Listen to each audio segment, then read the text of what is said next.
Good morning and Jai Hind all of you.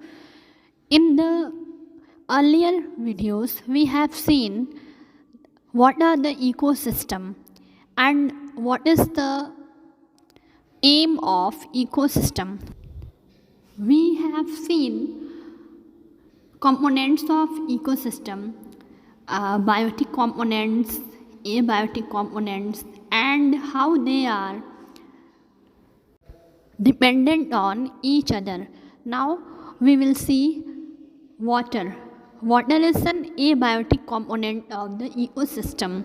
All the living things depend on water for their life process. So all the living beings need water. सभी living things को पानी की आवश्यकता पड़ती है. Water is used for bathing purpose, cooking, and all other activities of the daily life. It is used by plants to carry out photosynthesis.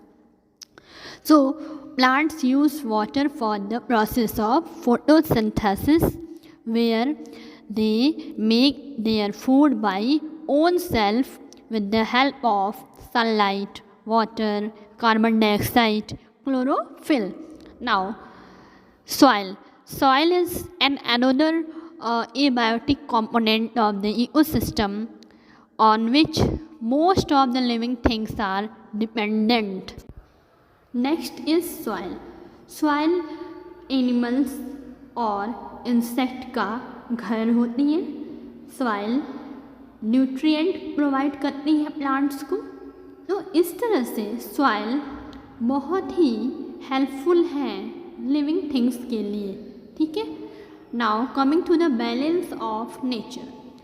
प्रकृति का संतुलन. Balance of nature can only be achieved and maintained by keeping the biotic and abiotic components in the correct proportion. संतुलन हमेशा तभी बन सकता है जब लिविंग थिंग्स और नॉन लिविंग थिंग्स दोनों एक साथ मिलकर सही तरह से काम कर सकें. तभी बैलेंस ऑफ नेचर बन पाएगा. और एज वी नो, जैसा कि हमें पता है, all the living things and non living things in the environment are directly or indirectly dependent on each other. Living things हो या नॉन लिविंग थिंग्स हो, वो एक दूसरे के ऊपर सीधी तरह से या इनडायरेक्ट तरह से निर्भर हैं. जैसे हम लोग सनलाइट पे, वाटर पे, सॉइल पे निर्भर हैं, वैसे ही सनलाइट हो या सॉइल है वो प्लांट्स पर डिपेंड है. So both are important for each other. Now we need to save them all and use them wisely to strike a balance. So इसी वजह से हमको उनका उपयोग बहुत ही ईमानदारी से करना चाहिए ताकि किसी भी चीज़ की कमी ना हो जाए. Human activities like deforestation, water pollution, air pollution, animal hunting, etc. lead to imbalance and thus cause improper functioning. मनुष्य की गतिविधियाँ जैसे डिफॉरेस्टेशन यानी पेड़ों की कटाई, एयर पोल्यूशन जैसे हवा का प्रदूषण, नॉइज पोल्यूशन और जल प्रदूषण, ये सारी एक्टिविटीज़ क्रियाकलाप बैलेंस ऑफ नेचर को इम्बैलेंस के रूप में परिवर्तित कर रही हैं. Okay.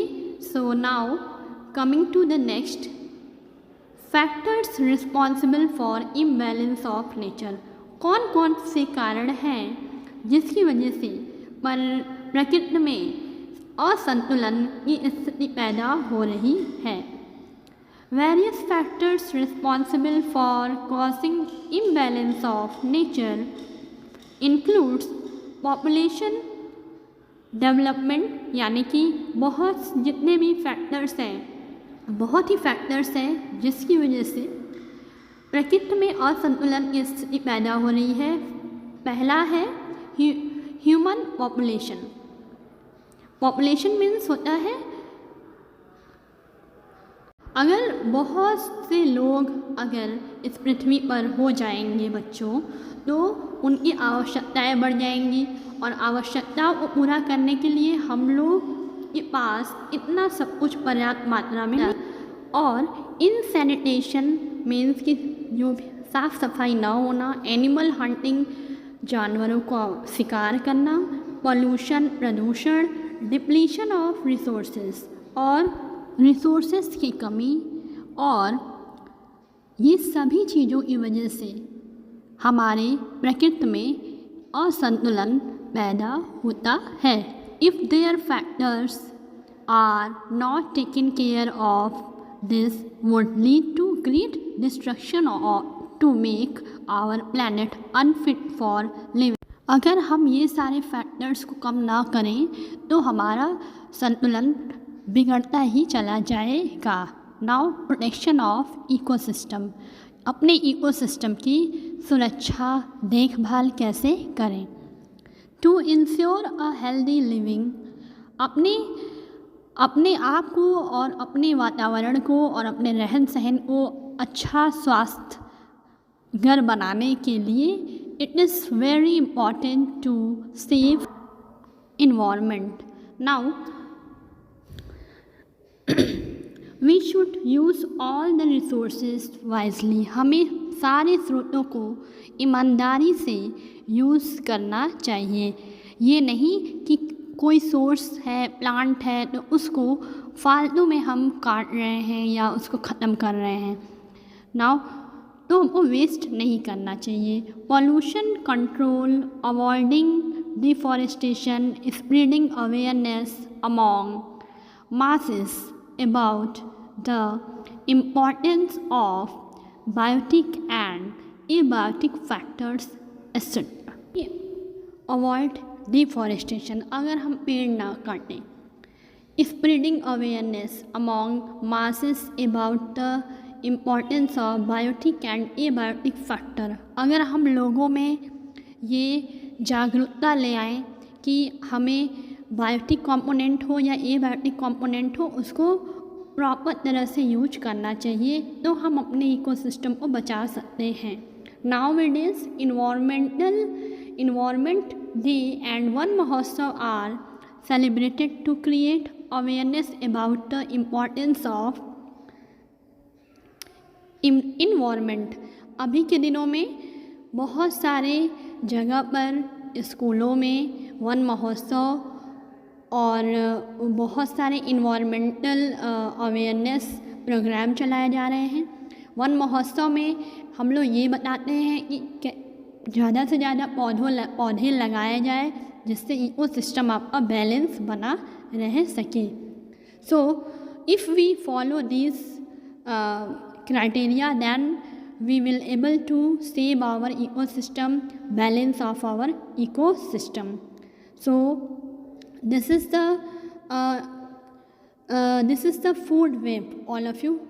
From here you can see that tree को कौन खा रहा है? जिराफ, राइनोसिरोस और जितने भी हर्बीवोर्स हैं वो ट्री को खाते हैं। और हर्बीवोर्स फिर लायन के थ्रू खाया जा रहा है, और या लायन राइनोसिरोस को भी खा सकता है। और दूसरे फिगर में भी आप वही चीज़ देख रहे हो।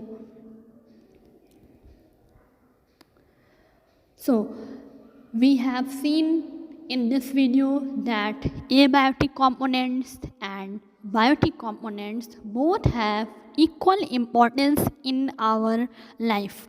If any one of the component will not there, our ecosystem will disturb and we cannot survive anymore. All of you, thank you. Take care. See you again.